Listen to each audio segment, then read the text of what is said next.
we just wanted to talk to you about the history of rag rugging a little bit, because we think it's really nice to know where these crafts have come from.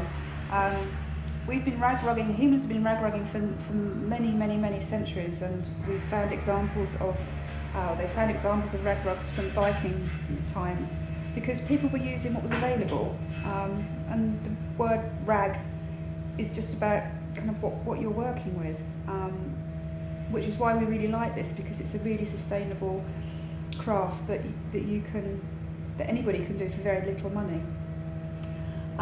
In an English culture, women would traditionally rag rug during the winter. So the winter months they would start off a rag rug, and that would see them through to the spring.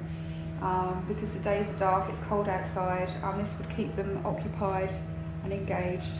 And often they would rug with the younger members of the family, or they'll get together in groups and make the rag rugs together.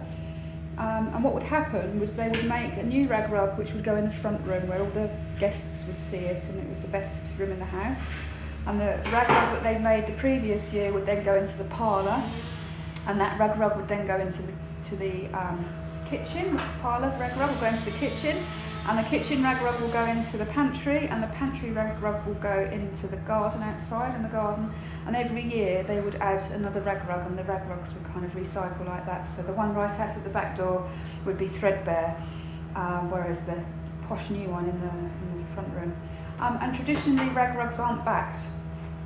Again, if you back a rag rug, these are designed to be used. These aren't pieces of artwork. They don't go on the wall. They were used. They were made to go on the floor, to keep people warm, to look nice. But it was a functional piece of craft. One of the differences between crafts and arts is that crafts are there to be used.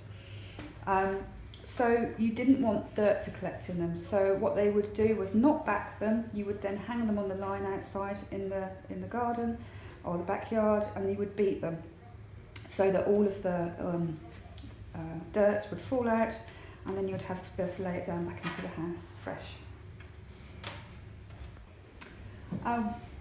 We were also told by a professional rag rugger that in Canada, where it's really cold in the winter, they would also clean them by hanging them on the line in the winter and rubbing them with snow. They go all very stiff from the snow, and then bash them, and that would clean them as well.